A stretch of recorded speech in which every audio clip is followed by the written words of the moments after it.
இதயம் சீரியல் நாளைக்கான எபிசோட்கான ஒரு சின்ன ப்ரோமோ ரிவ்யூ பார்க்கலாம் வாங்க.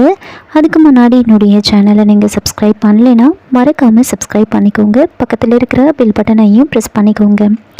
தமிழ் சாரதா கூட சோஃபாவில் உட்காந்துட்டு இருப்பாங்க. அப்போது ஸ்வேதா அங்கே வந்து தமிழ்கிட்ட ரொம்ப கோவமாக பேசுகிறாங்க. ஏய், முதல்ல அந்த இடத்த விட்டு எந்திரி, நான் சொல்லிகிட்டே இருக்கேன், காதில் விழலையா அவனுக்கு அப்படின்னு ரொம்ப பயங்கரமாக வந்து கத்துறாங்க. அப்போது சாரதா வந்துட்டு, ஸ்வேதா எதுக்காக இப்போ நீ தமிழ்கிட்ட இவ்வளோ கோபமாக பேசுகிற அப்படின்னு கேட்க, அதுக்கு ஸ்வேதா வந்துட்டு, அத்தை இது என்னோட இடம், என்னோட இடத்துல யார் வந்து உட்காந்தாலும் அதை என்னால் அக்செப்ட் பண்ணிக்க முடியாது அப்படின்னு சொல்கிறாங்க.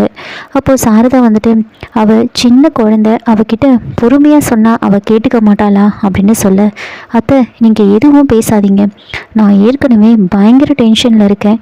முதல்ல இவளோட அம்மா இந்த வீட்டில் என்னோட இடத்த பிடிச்சா, இப்போது ஆஃபீஸ்லேயும் என்னோட இடத்த பிடிச்சிட்டா, இப்போது இது நான் உட்கார்ற இடம், இவங்க உட்காரவே கூடாது, முதல்ல எந்திரி அப்படின்னு சொல்லி தமிழ் நின்றுட்டுருப்பாங்க. அப்போ தமிழை பிடிச்சி தள்ளி விடுறாங்க.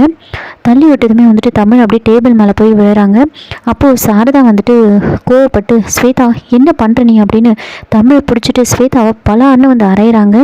அரைஞ்சதுமே வந்துட்டு ஸ்வேதா, அத்தை என்னையே அடிச்சிட்டிங்களே, இந்த குட்டி பிசாசு முன்னாடி என்னை அடித்து அசிங்கப்படுத்துறீங்கல்ல, உங்களுக்கு தேவையானப்போ என்னை யூஸ் பண்ணிக்கிறீங்க, அதுக்கப்புறமா டிஷ்யூ பேப்பர் மாதிரி தூக்கி போட்டுடுறீங்கல்ல, நான் விட மாட்டேன் அப்படின்னு ரொம்ப டென்ஷனாக வந்து பேசுவாங்க. இன்னொரு பக்கம் ஆதி சாரதா கிட்ட வந்து பேசுகிறாங்க.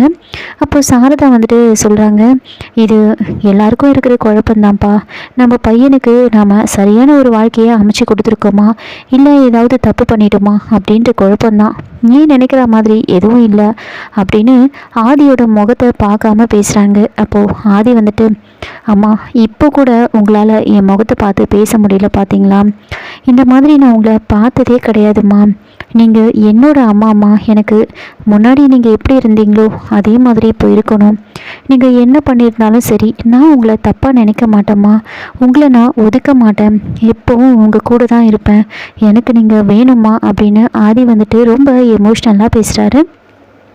இதோட இந்த ப்ரோமோ வந்து முடிச்சிருக்காங்க. என்னோட ரிவ்யூ பிடிச்சிருந்தா லைக் பண்ணுங்கள், மறக்காமல் சப்ஸ்கிரைப் பண்ணுங்கள். தேங்க்யூ.